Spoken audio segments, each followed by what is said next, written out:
Nyala Festival, semua bisa financially fit.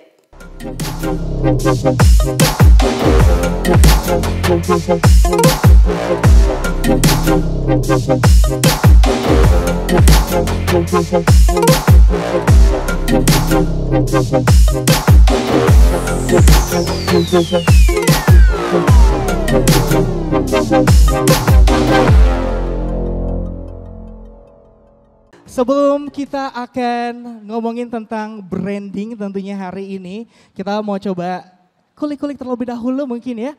Untuk Mbak Linda dan juga Mbak Citra, mungkin kabarnya hari ini seperti apa? Dan juga mungkin di spesial Hari Kemerdekaan Republik Indonesia, tentunya mungkin ada pesan-pesan untuk teman-teman yang menyaksikan hari ini, boleh silakan. Aku kabar baik, aku happy banget hari ini. Hari aku udah dimulai dari jam 4 pagi. Karena hari ini adalah celebration of Independence Day juga di kantor. Jadi dari pagi udah semangat banget dan hari ini aku outfitnya menyala. Sesuai dengan nama festival. Betul, Nyala Festival. Dalam rangka juga celebrating Independence Day. Jadi happy Independence Day untuk kita semua. Oke, selanjutnya Mbak Citra, apa kabarnya hari ini? Luar biasa dong pastinya. Bangun pagi hari merdeka gitu ya, memperingati hari kemerdekaan, langsung pertama kali langsung siap-siap berangkat ke Nyala Festival kita hari ini. Luar biasa. Boleh kita kasih tepuk tangan yang lebih meriah lagi? Untuk memulai rangkaian acara hari ini, kita akan bertanya terlebih dahulu kepada, aku manggilnya Mbak Linda aja mungkin ya. Ya. Kepada Mbak Linda, mungkin sebelumnya aku mau mengucapkan terima kasih karena telah menciptakan brand yang begitu luar biasa. Sehingga kalau aku ingin memberikan kado spesial untuk seseorang, gak pusing-pusing lagi, tinggal datang ke PIM, tinggal beli Buttons Craft. Terima kasih tentunya Mbak Linda ya. Oke, ngomongin tentang brand Buttons Craft, boleh mungkin diceritakan awal mula kenapa sih kepikiran bisa bikin brand tersebut? Iya, kalau sebenarnya pertanyaan ini adalah pertanyaan yang wajib. Setiap kali aku ada seminar, aku ada mengisi acara, pasti selalu ditanya why. Karena memang aku ngerasa ini penting banget karena kita harus dalam melakukan sesuatu, apapun yang kita lakukan, kita harus tahu why kita dahulu ya kan. Betul. Mengapa kita memulai, apa yang mau kita lakukan, tujuannya ke arah mana gitu kan. Kalau aku waktu itu tujuan awalnya tuh why-nya itu sebenarnya simpelnya begini. Aku kepengen punya satu profesi yang pertama apa, aku cintai, senang aku lakukan, I am passionate about it dan aku pengen mempunyai impact yang besar waktu itu khususnya untuk perempuan.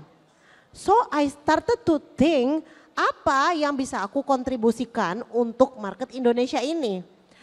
Ada hubungannya dengan tempat ini, Pondok Indah Mall. Yes. Pondok Indah Mall itu adalah tempat yang menjadi rumah kedua aku lah. Dari SMA mainnya tuh selalu ke Pondok Indah Mall. Anak PIM garis keras ya. Garis keras. Jadi waktu itu di saat aku mencari opportunity atau peluang apa sih yang bisa aku kontribusikan sesuai dengan passion aku sambil duduk-duduk di Pondok Indah, di restoran. Di Pondok Indah itu restoran row-nya itu di pinggir jalan, ada kita bisa ngeliat orang lalu lalang. Dan aku selalu duduk itu paling luar karena aku suka ngeliat orang, aku suka memperhatikan orang. Di saat itu aku lihat dari 1 jam aku duduk, 10 orang lalu lalang perempuan, 7 diantaranya memakai hijab. Oke. Dan hipotesis singkatnya apa? Kebutuhannya, demand-nya ada. Betul. Cek data, di Indonesia ternyata happen to be the largest Muslim population in the world. Betul. Jadi mengkonfirmasi apa yang aku lihat.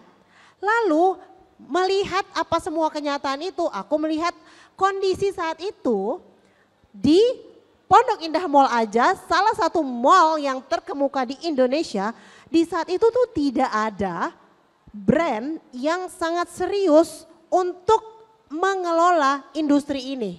Yes. Jadi di saat demand-nya ada, supply-nya itu masih belum sempurna, ada gap di mana kesempatan aku untuk masuk ke dalam gap itu. Jadi itu sebenarnya terjadi atas adanya keinginan aku untuk pengen oke, I want to do something about woman, tapi apa? Aku mencari kesempatan itu dan ternyata kesempatan itu datang inspirasinya dari sesuatu hal yang paling dan sangat simple gitu. Yes, kalau mungkin kita throwback mungkin tahun 2016-2017 mungkin juga kalau kita pergi ke mall gitu ya. Walaupun mungkin banyak perempuan-perempuan berhijab tapi mungkin jarang sekali ya ada store ataupun toko. Bahkan nggak ada. Bahkan nggak ada, sekalinya ada juga mungkin di pop up store itu juga posisinya mungkin di paling pojok gitu ya Mbak ya. Betul, jadi waktu itu di saat itu akhirnya setelah hipotesis sederhana itu aku datang ke concierge. Dan waktu itu kalau kita mau beli scarf kita bisa beli di mana? Department store di pojok dari department store yang luasnya ribuan meter. Corner untuk scarf itu hanya a few meters only dan pilihan produknya itu tidak menarik, hanya sedikit. Jadi aku berpikir seperti ini, kenapa belum ada yang bisa ngelihat marketnya itu sangat besar dan ini market bisa dieksplor banget dan ini adalah mall premium. So marketnya itu market premium. Kita harus menyajikan suatu produk yang sesuai dengan target marketnya. Kalau kamu mau ada di Pondok Indah Mall, produk kamu harus sesuai standar dan bisa berkompetisi dengan international brand, global brand yang ada di Pondok Indah Mall ini. Jadi aku langsung mikirnya oke, gue mau bikin suatu brand yang able to compete dengan international brand yang ada di semua deretan Pondok Indah Mall tenan-tenannya gitu. Jadi memang langkah awalnya adalah harus jeli terlebih dahulu ya. Betul. Melihat pasarnya seperti apa nih, permintaan ataupun demand dari marketnya seperti apa. Cuman kalau kita ngomongin tentang Buttons Craft nih ya, mungkin kalau misalnya di dunia brand ada beberapa pengelompokan gitu ya. Kalau Buttons Craft sendiri kan masuknya itu dalam luxury brand gitu ya. Masuknya itu dalam scarf yang luxury dengan harga juga mungkin yang sedikit berbeda dengan pasaran. Ada mungkin stigma bahwa mungkin banyak banget orang di luar sana ketika membeli luxury brand dari Eropa ataupun Amerika, mereka pengen banget tuh yang namanya spend uang sebesar-besarnya. Tapi ketika produk itu adalah produk lokal, justru mereka nyari yang harganya semurah-murahnya. Nah pertanyaannya adalah apa sih yang membuat Buttons Craft berani beda dan juga berani mengambil langkah tersebut untuk istilahnya branding menjadi luxury brand di Indonesia? Ya, kalau kita mau di-compare dengan luxury global brand yang harganya satu scarfnya bisa $1.000, mungkin I would like to say we are maybe affordable premium. Ya, kita itu premium affordable. Walaupun sebenarnya kalau bisa di-compare dengan brand-brand Indonesia mungkin kita udah yang paling tinggi harganya. Kenapa aku berani masuk ke market itu? Aku ngerasa kalau bukan di saat itu aku ngerasa gini, kalau nggak ada pelaku bisnis yang berusaha mendobrak image kita sendiri sebagai lokal brand, tidak akan pernah terjadi pendobrakan dan perubahan image itu. Sehingga there has to be somebody who dare enough to try. Dan di saat itu aku jujur aja berani mencoba. Karena kita nggak akan pernah tahu hasilnya kalau kita nggak nyoba. Jadi aku ngerasa kenapa global brand, international brand yang selalu masuk ke Indonesia itu diterima selalu dengan baik dan mereka bisa berkembang dari satu outlet menjadi 5, menjadi 10 dan sangat-sangat besar. Karena demand di Indonesia itu sangat besar dan sangat tinggi. Remember we are number 4 kalau nggak salah population in the world. Yes. Setelah China, India, Amerika, kita itu juga yang paling besar. Dengan populasi kita yang besar ini dan ekonomi Indonesia sebagai negara yang berkembang, kita itu punya potensi untuk menuju seperti negara-negara maju. Sehingga dari sekarang kita pupuk market kita. Jangan kita selalu menjadi market yang mainnya itu di ranah oke, gue bisa produksi tapi gue mau jual aja tanpa ada yang namanya rasa. Branding itu is about feeling. Yes. Dan semua global brand sudah bisa dan berani melakukan itu lebih dari puluhan tahun sampai ratusan tahun. Why not? Something from Indonesia mungkin saatnya kita bikin Kita bikin dari kita untuk kita dan untuk juga market-market di luar sana.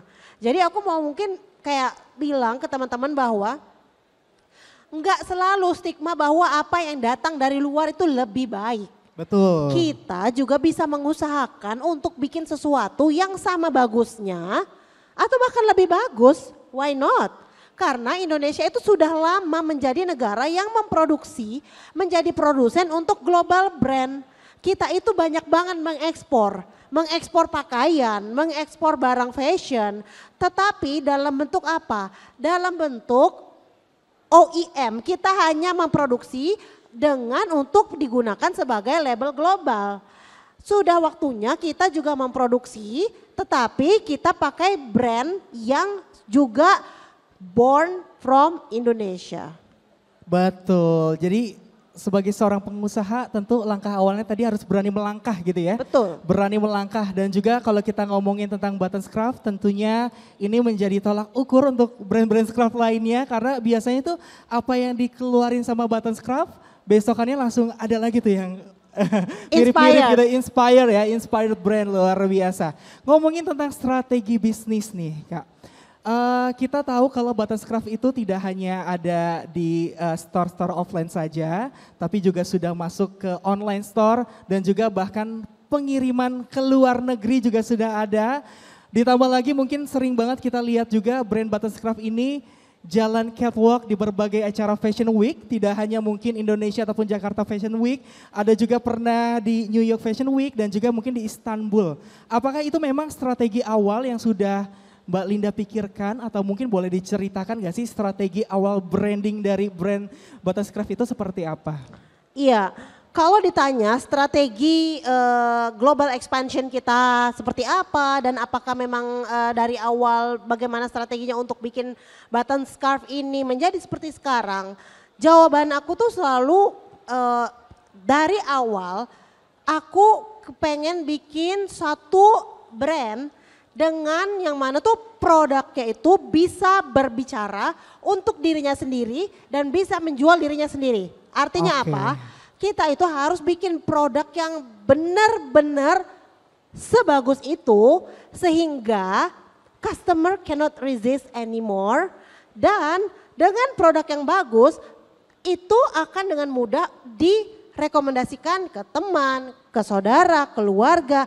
2 tahun pertama Buttonscraft itu nggak ada yang namanya marketing budget. Jadi yang kita lakukan adalah aku selalu berpikir gue harus bikin produk yang bagus banget. Sehingga kalau produk gue bagus, orang yang beli itu juga jadi marketing kita. Betul. Contohnya betul. kamu beli buat gift. Ya Yes. kan, karena kamu bilang ih lucu banget, bagus. Kamu kasih ke saudara kamu. Saudara kamu yang nerima juga kalau dia happy dengan produknya. You don't have to say, tolong ya promoin. Kalau kayak sekarang kan banyak promo-promo gara-gara dibayar terus habis gitu walaupun gak bagus dibilang bagus. Aku gak mau begitu, aku mau people say something about it because it's really good. So when you receive it, kamu happy. Dan aku bikin produk Buttonscraft itu segitunya sehingga di saat orang yang membuka packaging produknya itu seperti menerima hadiah untuk diri sendiri. Betul. Di saat udah terima, kita beli aja, kita buka unboxing rasanya terima hadiah. Apalagi kalau dikasih gratis tadi kan. Udah terima bagus.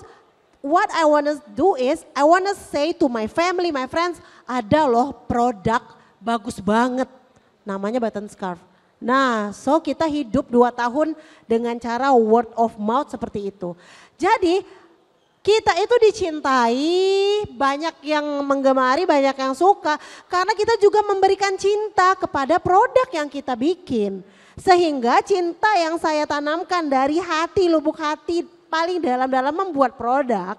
Sampai ke hatinya customer dan itu yang menjadi bensin kita sampai sekarang untuk mendapatkan loyal customer. Untuk bisa mendapatkan customer tidak hanya dari Indonesia tetapi sampai suaranya ke luar negeri, kita sampai punya toko di Malaysia dan kita punya pengiriman global shipping. Dan di saat produk kita sudah berbicara kepada audiens kita, kamu gak usah terlalu takut what people say about the brand. Yes. Pasti ada kalanya kritik-kritik itu datang. Jadikan kritik itu menjadi hal yang membangun. Dengan kita selalu berpositif thinking. Oke, gue sudah bikin produk yang terbaik. Tapi pasti ada aja kita itu nggak mungkin jalan mulus. Pasti kadang-kadang kita aja nyetir tiba-tiba udah punya SIM nih, jago nyetir. Tiba-tiba ada aja tuh terjadi kayak nabrak trotoar lah atau Betul. apa. Itu kita jadikan koreksi karena di Button Scarf juga tidak mulus begitu saja sampai sekarang.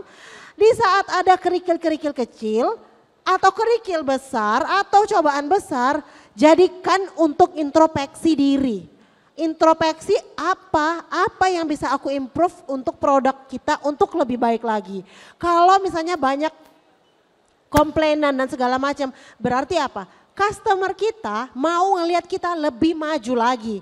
Makanya mereka put effort untuk memberikan feedback. Sehingga kita selalu, oh betul kita harus improve supaya bisa semakin compete dengan global player. Kalau kita tutup mata dengan feedback yang ada, ya nggak akan sampai panjang umurnya. Gitu kira-kira. Betul. Tadi juga ada beberapa highlight yang telah dibicarakan oleh Mbak Linda. Mungkin ini kelebihan dari womanpreneur gitu ya, bisa dicontoh untuk para pengusaha laki-laki.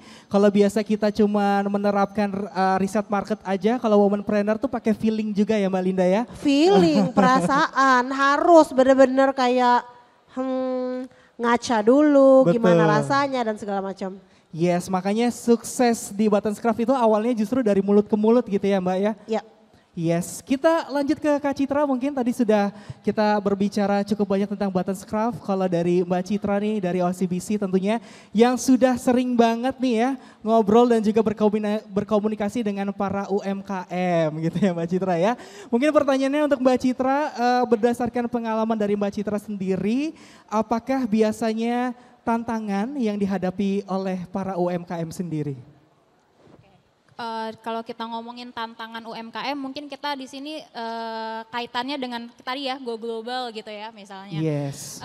Kalau pertama kali gitu, kalau UMKM dia pengen go global, pasti yang pertama kali mereka tanyain, ini cara mulainya gimana gitu kan? Ini saya tuh kalau mau go global ke marketnya di sana tuh gimana cara ketemunya, pasarnya siapa, akses masuknya gimana? Terus nanti di sana mau transaksi jual beli mesti gimana? Ya nggak sih Mbak? Kayak gitu nggak sih Mbak? Setuju, benar. Benar ya. Nah mungkin yang dibutuhkan dari teman-teman UMKM itu sendiri, mereka bisa mendapatkan akses gitu ya.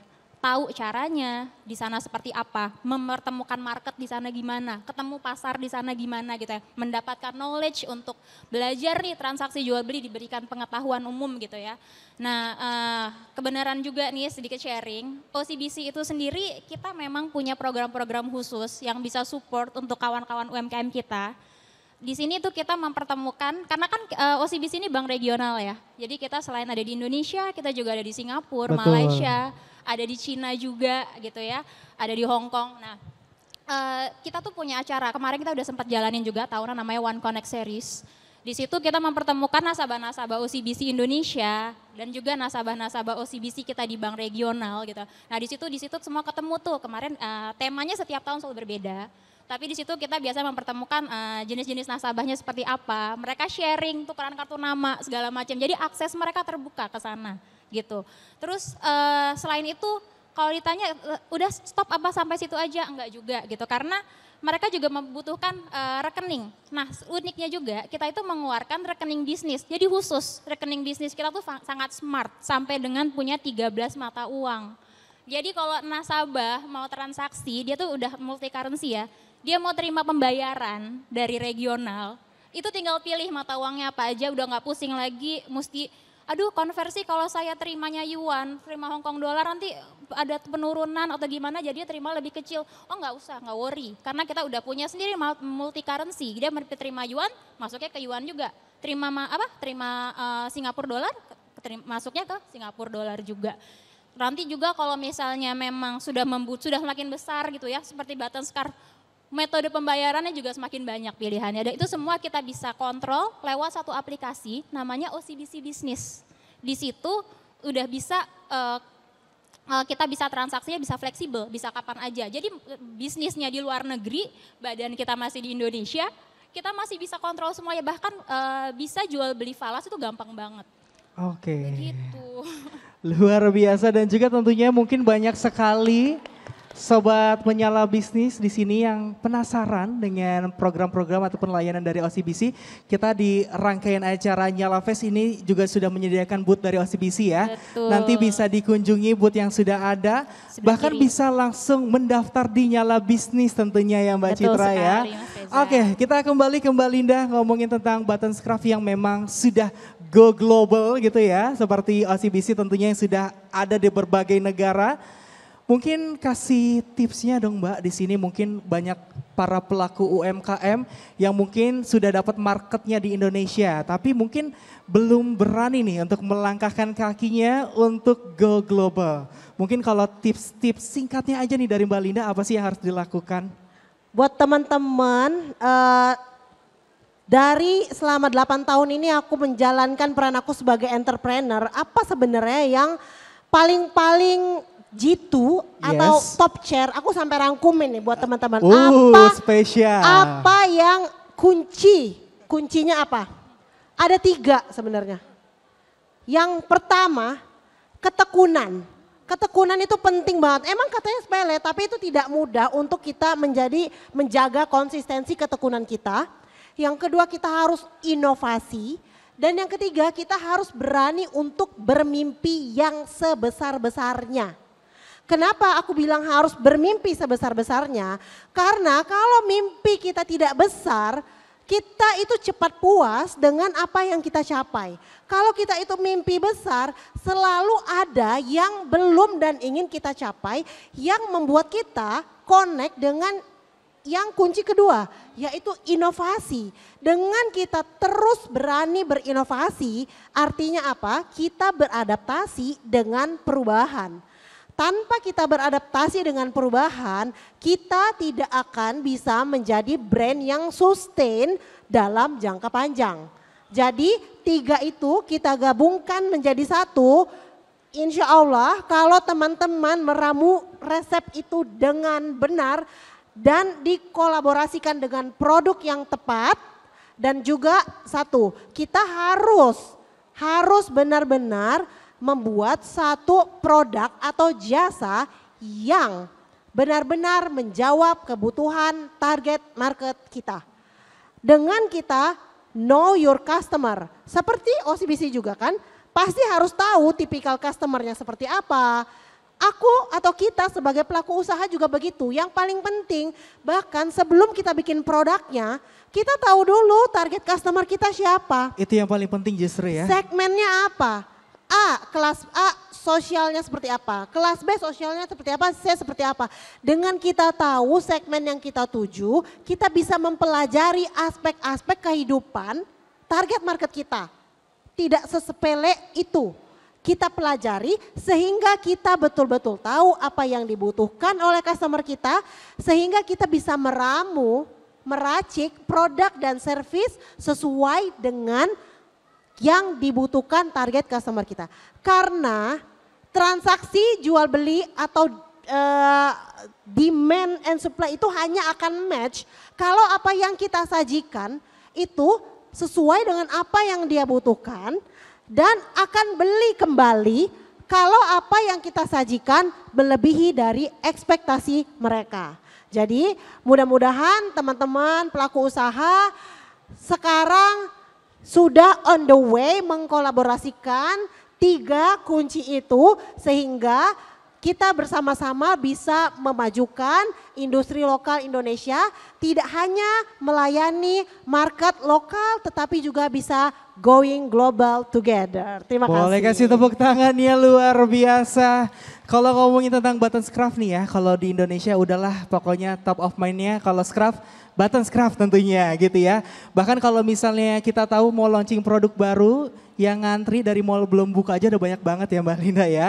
Tapi tentunya berbeda ketika nantinya kita ngomongin Buttonscraft di negara lain gitu. Di Malaysia contohnya.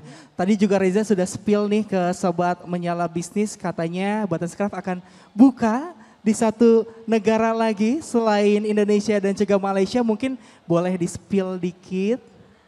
Kita sih ngikutin di mana ada OCBC, di situ ada Button Scarf. Karena tadi OCBC ada di mana? Di Malaysia ada, di Singapura ada, di China ada. Kita udah ada di Malaysia. Tapi kita belum ada di Singapura. Kita sudah pernah ada di Singapura pop-up. Insya Allah 2025 kita mewujudkan toko pertama kita di Singapura. Dan mudah-mudahan suatu hari bisa merambah sampai ke negeri Cina. Amin. Kita aminin bareng-bareng ya, amin tentunya. Oke, Mbak Linda selanjutnya mungkin Mbak Linda sebagai seorang CEO dan juga mungkin founder dari Buttons Craft melihat produk Mbak Linda 5 tahun ke depan seperti apa? Karena kalau misalnya Reza tahu awal mula Mbak Linda ngomongin tentang Buttons Craft, bahkan Mbak Linda sampai tahu nih, sampai ngebayangin kira-kira orang yang seperti apa yang cocok pakai Buttons Craft gitu ya. Kalau 5 tahun ke depan kira-kira Buttons Craft akan menjadi brand yang seperti apa? Karena awalnya itu Buttons Craft dimulai dari scrap saja, sekarang sudah merambah ke berbagai produk dan juga bahkan merambah ke berbagai negara. 5 tahun ke depan melihat Buttons Craft seperti apa Mbak? Nah ini tadi aplikasi dari mimpi besar, mimpi yang jauh gitu ya. Jadi 5 tahun ke depan saya memang ingin semakin memperkuat, mengukuhkan posisinya Buttons Scarf tidak hanya melayani pasar di Indonesia tapi melayani pasar dunia. Dalam arti saya kepengen teman-teman pelaku usaha di sini one day traveling kemanapun you will see Buttons Scarf, hopefully. Seperti global brand lainnya. Dan mudah-mudahan suatu hari orang tahu Buttons Scarf tidak dari orang Indonesia dulu. Orang manapun yang lagi melihat Buttons Scarf mereka akan bertanya, Buttons Scarf itu bagus sekali ya, brand dari mana sih? Biasanya akan dibalik pertanyaannya. Bukan brand dari mana dulu terus sukses, tapi biasanya kita harus membuktikan dulu kita ada di mana-mana. And then people will do research about you, about the brand, and then they will know, oh it's from Indonesia gitu. Dan juga kita selalu kepengen, lagi-lagi tadi dari 3 kunci, selain mimpi besar, pengen terus berinovasi, tetap bisa memberikan produk-produk yang terbaik, dan juga kepengen menumbuhkan komunitas-komunitas yang sangat loyal, yang bisa mencintai brand kita, dan bisa menjadi ambasador brand kita, terus mempromosikan dan membuat movement-movement positif karena aku percaya dari kecintaan yang sama seseorang terhadap brand bisa menimbulkan banyak hal-hal yang baik yang bisa dilakukan bersama ke depannya gitu. Boleh kasih tepuk tangannya sekali lagi, luar biasa, sungguh inspiratif Mbak Linda. Aku kembali ke Mbak Citra terlebih dahulu nih ya Mbak Citra ya. Kita ngomongin tentang nyala bisnis. Kalau tadi kita di pagi-pagi udah ngomongin BFI 2024. Ternyata masih banyak banget dari kita yang sudah melakukan bisnis, sudah berani untuk menjadi UMKM, ternyata masih banyak juga yang masih mencampurkan rekening pribadi sama rekening bisnis. Itu jadi masalah utama tentunya ya. Dan juga pertanyaan untuk Mbak Citra nih, bagaimana sih UMKM bisa memastikan yang pertama bahwa bisnis ataupun finansial mereka sehat terlebih dahulu. Apakah ada identifikasi supaya bisa dikatakan bisnis itu sehat dan bisa go global nantinya? Boleh minta tolong dijelaskan mungkin? Oke.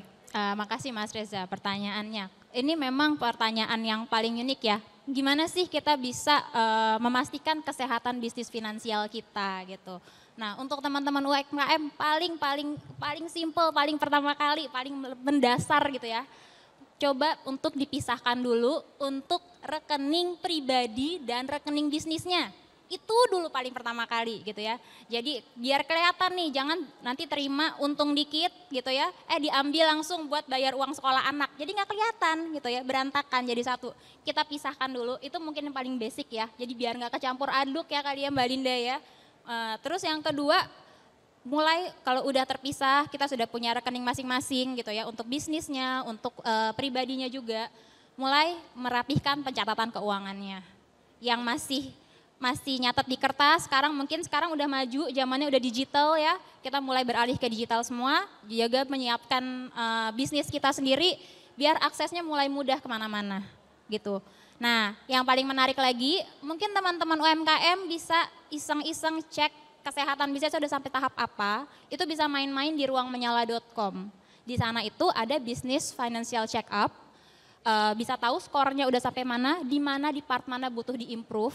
Di situ juga ada modul-modul untuk bisnis, bisa dipelajari sendiri, bisa mandiri, dan kita juga punya jadwal kelas-kelas offline dan online. Di situ kita kerjasama sama pakar-pakar yang sudah expert banget di bidangnya. Sebelumnya itu kita pernah ada belajar pajak bareng-bareng gitu ya, tentang accounting, bahkan kita ada workshop untuk sampai kayak bikin packaging gitu loh. Jadi benar-benar yang ngebantu sharpening lagi skillnya teman-teman di UMKM, begitu. Yes, betul sekali. Dan juga dari hari pertama kita udah ingetin nih untuk Sobat Menyala yang masih penasaran sama kesehatan finansialnya, di acara ini juga bisa dicek langsung ya, Mbak ya. Betul, di depan. Betul. Dan juga yang ingin mau mulai bisnis ataupun sudah punya bisnis, ingin buka rekening bisnis, bisa juga di OCBC tentunya ya Mbak Citra ya. Mungkin untuk Mbak Citra terakhir sebelum kita buka sesi pertanyaan, harapannya dari OCBC tentunya untuk rekan-rekan UMKM yang sudah hadir hari ini untuk bisa go global ke depannya, harapannya seperti apa sih Mbak?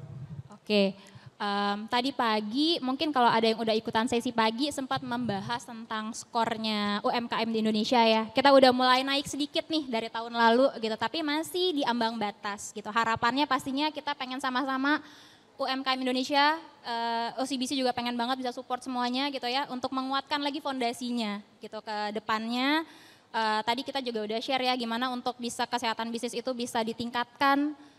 Lalu juga jangan, tadi Mbak Linda juga udah sempat mention gitu ya, terbuka selalu dengan inovasi gitu. Jadi karena memang zaman udah makin berkembang gitu ya, workshop udah banyak banget bisa diikutin. Sekarang semua UMKM, semua marketing diri itu dituntut untuk bisa jadi content creator ya, bisa menjual dirinya sendiri gitu. Jadi memang skill-skill itu juga udah nggak monoton kayak dulu lagi, kita semakin berkembang semakin besar. Lalu dengan memaintain kesehatan bisnis gitu pastinya, kayak tadi akses kemana-mana itu bisa semakin terbuka gitu ya, terutama ke perbankan. Jadi kalau misalnya laporan keuangannya juga sudah rapi, sudah bagus, sudah terlihat gitu ya, mudah-mudahan insya Allah ke depannya akses masuk ke perbankan juga lebih lancar, seperti itu. Yes, boleh kasih tepuk tangannya untuk Mbak Citra, luar biasa, sangat insightful. Kita kembali lagi ke Butterscraft, brand favorit kita semua tentunya. Oke, ngomongin tentang luxury brands, Mbak. Kalau kita ngomongin tentang produk-produk biasa saja deh, mungkin yang tidak luxury ya. Ketika pembeli terutama mungkin banyak banget market di Indonesia membeli barang mungkin dengan harga yang tidak terlalu mahal. Ketika ada kecacatan produk ataupun mungkin ada sedikit yang kurang, komplainnya tuh akan luar biasa. Apalagi untuk Butterscraft tuh yang udah nge-branding luxury brands. Ketika mungkin ada salah-salah sedikit ataupun mungkin ada quality control yang agak sedikit kelewat gitu ya Mbak Linda ya. Tentu akan banyak sekali nantinya komplain ataupun mungkin dalam bentuk review gitu ya. Dari Mbak Linda sendiri bagaimana sih cara menghadapi hal-hal tersebut yang mungkin kita sih udah merasa kontrolnya sudah cukup. Cuman mungkin ada faktor-faktor lainnya yang menentukan bagaimana kita bisa menghandle hal tersebut Mbak. Iya, nah tadi sudah seperti yang saya jelaskan tadi, kita itu sebagai pelaku usaha, walaupun kita sudah melakukan yang terbaik, kita harus selalu terbuka. There is always room for improvement. Dan kita harus mau menerima feedback. Dengan feedback itu kita harus berani untuk legowo kalau kita melakukan kesalahan, kita mengaku salah. Dan kita tunjukkan bahwa kita melakukan improvement. Jangankan brand sebesar apapun, setua apapun, saya beri contoh ya. Brand mobil teman-teman pasti semuanya tahu, punya mobil terkenal udah jualan ke seluruh dunia. Ada masanya teman-teman pasti baca di koran produknya di recall, benar nggak? Brand sebesar mereka aja dengan complicated yang sangat luar biasa, pasti sudah dicek seberapa betul lewat sedemikian rupa. Kisinya udah bertahap gitu ya. Bertahap, mungkin saja terjadi sesuatu yang tidak mereka inginkan, tidak customer inginkan, tiba-tiba pas produknya udah beredar, something wrong. So they have to recall it. Jadi kita juga harus menanamkan di dalam diri kita Selalu there is room for improvement untuk introspeksi. Kalau customer kita mau memberikan feedback kepada kita, berarti mereka itu masih sayang kepada brand kita supaya kita terus bisa mengimprove lagi dan terus maju.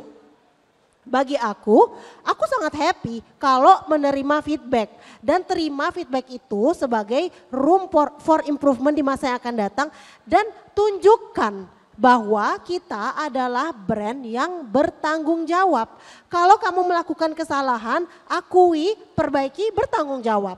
Contoh, misalnya saya dulu pernah punya produk yang kita di saat product development kita sudah melakukan yang terbaik. Rasanya tuh udah di-prevent hal-hal yang tidak kita inginkan.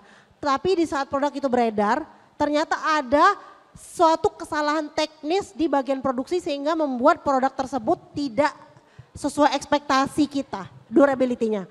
Apa yang kita lakukan? Kita berani mengambil langkah untuk merecall produk tersebut dan mengembalikan uang customer sehingga customer itu juga percaya that is not something that we are selling. Itu bukan standar yang kita inginkan, yang ingin kita berikan kepada customer. Dan dengan kita itu terbuka, transparan, customer tahu kok bahwa kita itu selalu berusaha memberikan yang terbaik. Jadi jangan sekali-sekali integritas itu dilunturkan hanya karena satu produk. Yes. Jadi jangan takut rugi finansial gara-gara satu produk merusak segalanya. Tapi tunjukkan bahwa kita itu adalah brand yang bertanggung jawab dan memang tunjukkan kalau kita itu memang mau selalu improve dan memang selalu mau menjadi yang lebih baik. Akhirnya buktinya Button Scarf masih ada sampai hari ini dan terus berkembang, semakin banyak customer yang loyal karena kita tunjukkan sikap integritas yang tinggi dan tanggung jawab yang tinggi. Oke, luar biasa. Yang pertama harus punya integritas dan juga yang kedua harus bertanggung jawab. Dan juga jangan jadi brand yang anti kritik. Pokoknya seluruh masukan bisa diterima dengan baik untuk tentunya pengembangan bisnis selanjutnya gitu. Betul. Ya Mbak Linda ya. Sebelum kita masuk ke sesi tanya jawab, mungkin pesan-pesan nih dari Mbak Linda untuk teman-teman sobat menyala bisnis yang sudah memulai UMKM ataupun akan memulai UMKM ya. Pesan-pesannya apa sih buat Mbak Linda, boleh disampaikan, silahkan. Pesan-pesannya tadi udah pesan-pesan, tapi kalau sekarang mungkin lebih ke ajakan ya. Lebih ke ajakan, betul. Iya, aku kepengen ngajak teman-teman pelaku usaha UMKM untuk sama-sama mengusahakan apapun yang kita usahakan untuk scale up. Saya juga di posisi 9 tahun yang lalu seperti teman-teman memulai dengan UMKM. Bahkan juga awal-awal tidak memisahkan laporan keuangan, tapi begitu saya tahu marketnya ada, saya langsung profesional mencatatkan semua dan segala macamnya, sehingga ada kesempatan untuk scale up dan meninggalkan yang namanya UMKM itu ada levelnya. UMKM naik menjadi menengah dan menjadi korporasi besar, kita harus punya mimpi untuk naik kelas. Jadi aku berharap semua teman-teman kita bisa menaikkan kelas kita dari sekarang UMKM. Target aku 2 tahun lagi harus beranjak naik menjadi korporasi menengah. 3 tahun lagi menanjak menjadi korporasi besar. Karena semakin kita bisa scale up artinya semakin banyak lapangan pekerjaan yang bisa kita ciptakan. Sehingga kita juga berkontribusi tidak hanya bagi diri kita sendiri tapi bagi sesuatu yang lebih besar kepada ekonomi Indonesia berhubungan dengan Independence Day kita. Jadi if there is something that we can contribute to our country, why not gitu. Luar biasa, tentunya semangat dari Button Scarf itu sama dengan semangatnya OCBC untuk berani naik level tentunya. Boleh kita kasih tepuk tangan sekali lagi untuk kedua narasumber kita yang luar biasa, speaker kita yang luar biasa. Sekarang waktunya kita persilahkan untuk Sobat Menyala Bisnis yang ingin memberikan pertanyaan untuk kedua orang yang luar biasa hari ini. Boleh silahkan tunjuk tangannya. Boleh silahkan tunjuk tangannya. Oke. Boleh silahkan teman-teman IO untuk dapat dibantu diantarkan mikrofonnya. Kita akan buka untuk 2 orang penanya terlebih dahulu. Oke, boleh diberikan untuk kakak yang megang cuan cat.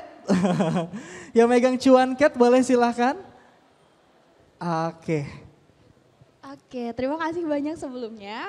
Aku agak telat ya tadi pas kesininya, tapi sangat inspiratif banget. Aku pengen bilang terima kasih ke Kak Linda karena ngasih banyak insight ke aku dan kayak numbuhin api dalam hatiku untuk mulai bisnis lagi. Semakin menyala gitu ya. Semakin menyala kayak gitu.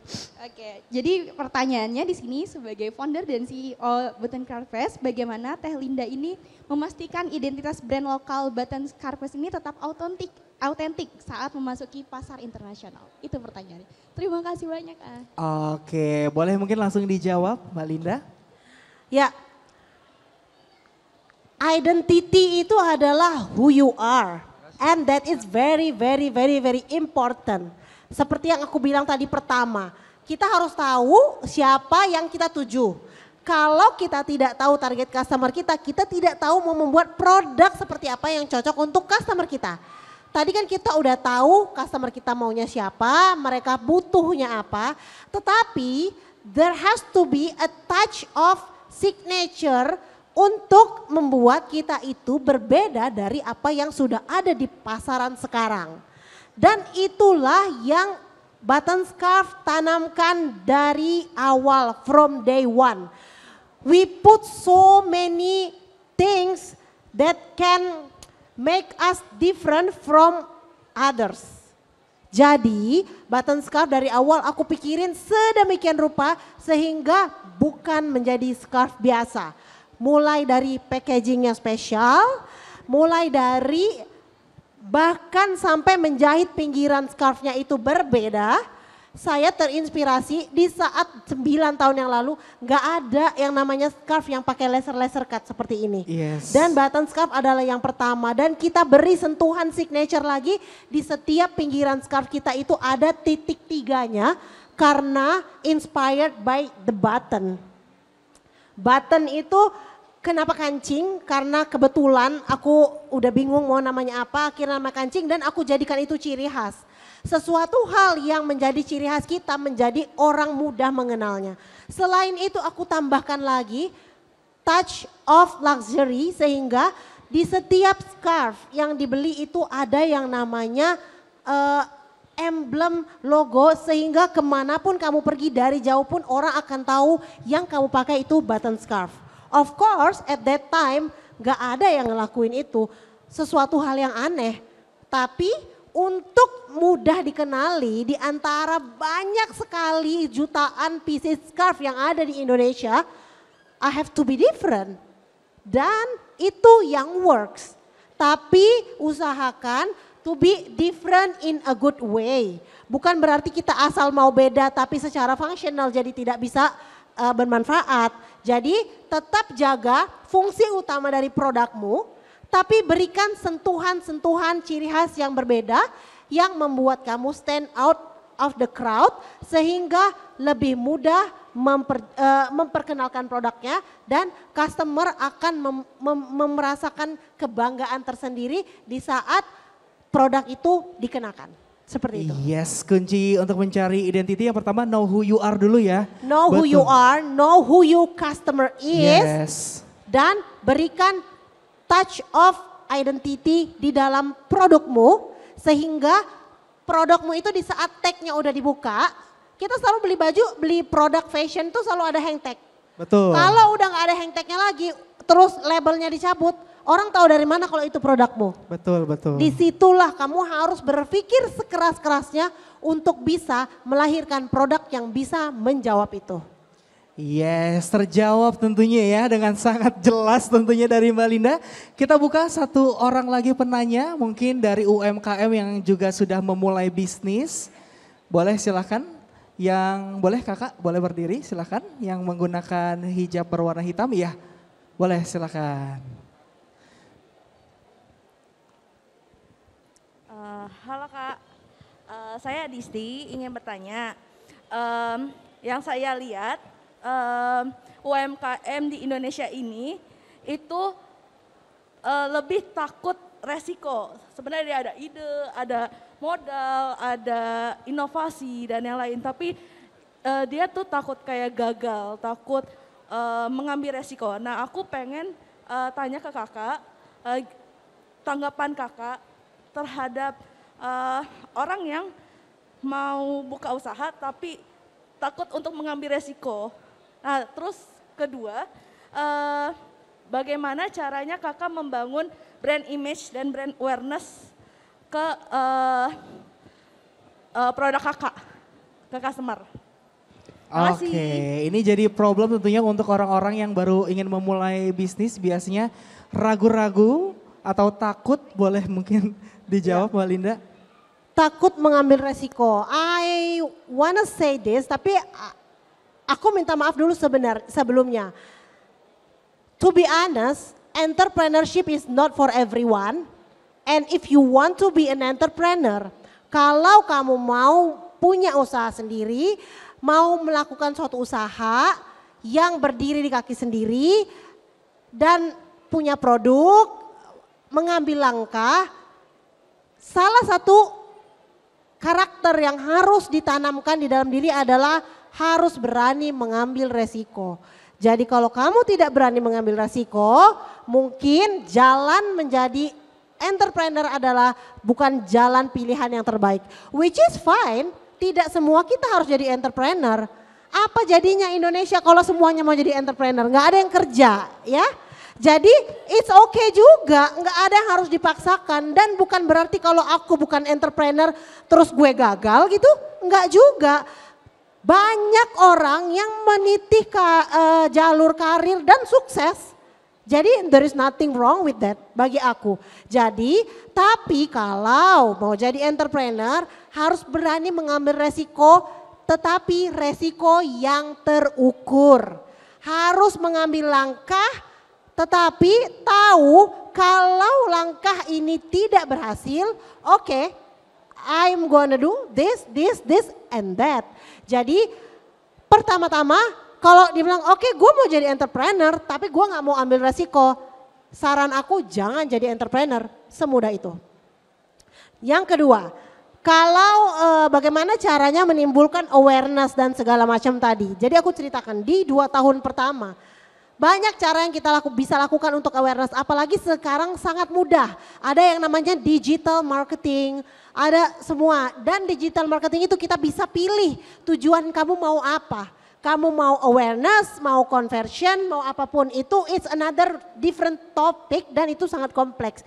Tapi in my case untuk 2 tahun pertama, how I build the awareness adalah dengan cara membuat produk yang sangat-sangat tempting untuk orang omongin.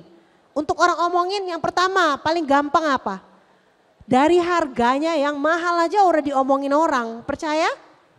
Karena orang Indonesia paling suka begitu kan. Apa sih mahal banget? Selembar kain doang, kok mahal? Nah itu satu topik yang bisa buat kamu terkenal, ya enggak? Ya kan? Orang customer kita di awal-awal udah bertanya dulu, emang sebagus itu ya, mahal banget. Ya udah deh gue beli deh satu karena gue penasaran banget apa sih yang bikin bagus. Itu juga udah awareness, diomongin orang itu awareness. Makanya banyak artis-artis yang pengen viral walaupun dari cara yang tidak baik gitu kan. Tapi alhamdulillahnya produknya itu bisa menjawab kekepoan orang yang tadi marah-marah, produknya mahal, tapi begitu beli, aduh gue kepincut lagi, bagus lagi. Nah itu jadi banyak cara. Kalau aku karena modalnya tipis, hanya punya budget terbatas, jadi what I can do adalah I make a product that can be talked about in a good way. Sehingga orang akan membicarakan itu kepada orang lain, alhamdulillah dapat testimoni yang baik-baik sehingga menumbuhkan customer. Nah mungkin sudah tidak begitu relevan di masa sekarang yang serba digital lebih mudah lagi. Dari awal harus sedikit put budget marketing sehingga awarenessnya lebih cepat lagi mencapai dan menjangkau orang-orang yang sesuai target market kita. Apalagi sekarang sudah ada AI. Lebih mudah lagi targeting audiens yang sesuai dengan harapan kita. Sehingga I can say tingkat kesulitan doing business sekarang itu sangat-sangat menurun. Tinggal kemauannya aja lagi. Kita mau explore nggak? Kita mau nggak memanfaatkan apa yang ada di depan mata kita ini dengan cara-cara yang terbaik. Jadi bagi aku sekarang kalau teman-teman mau bisa menjadi entrepreneur dan segala macam, sangat-sangat terbuka kesempatan yang sangat luas dan opportunity untuk bisa berhasil itu lebih tinggi dibandingkan kita-kita yang dulu belum seperti sekarang serba canggih ini gitu. Betul, biasanya juga banyak orang-orang mungkin yang ngomongin sesuatu ada peribahasa yang mengatakan tak kenal maka tak sayang. Betul. Ya, karena dia belum kenal brandnya tapi ketika sudah beli ternyata kepincut malah langganan, malah ikutan nge-war gitu ya. Betul. Oke, terima kasih sekali lagi untuk kedua orang narasumber kita yang luar biasa. Boleh kita berikan tepuk tangannya terlebih dahulu. Sebelum kita lanjutkan ke kelas selanjutnya, mohon izin kita berfoto bersama terlebih dahulu. Mbak Citra dan juga Mbak Linda, kita boleh berdiri terlebih dahulu. Teman-teman fotografer boleh kita persilahkan untuk dapat merapat ke depan. Kita akan bersama-sama mengabadikan momen spesial bersama dengan kedua orang narasumber kita yang luar biasa. Oke, kita boleh bergeser sedikit ke tengah. Yes, boleh ke depan lagi. Oke, kita foto depan dulu. Foto depan dulu, boleh silahkan.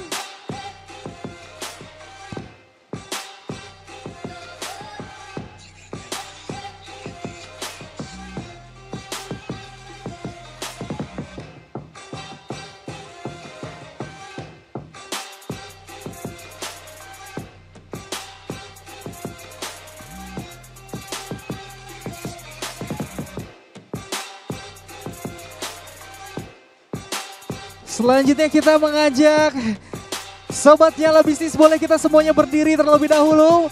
Boleh flashlight-nya dinyalain semuanya. Flashlight handphone-nya boleh dinyalain terlebih dahulu. Yes, boleh berdiri semuanya, kita foto bareng dulu. Boleh kita foto bareng dulu. Oke, flash-nya boleh dinyalain. Kayak lagi nonton konser Korea nih ya Mbak Linda ya. Boleh kita nyalain dulu. Oke, kita akan foto bareng terlebih dahulu.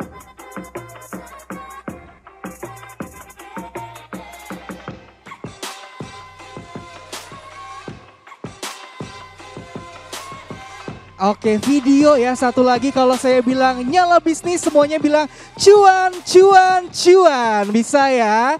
Oke, kita lihat ke depan kamera. Nyala bisnis, cuan, cuan, cuan. Boleh sekali lagi kita berikan tepuk tangannya untuk kedua orang narasumber kita yang luar biasa. Mbak Citra dan juga Mbak Linda, terima kasih. Sangat insightful tentunya. Semoga bisnisnya selalu diberikan kelancaran dan juga semua yang hadir bisa langsung mencontoh apa yang dilakukan oleh Buttons Craft tentunya. Terima kasih Mbak Linda dan juga Mbak Citra, kami persilahkan untuk dapat melanjutkan ke acara selanjutnya.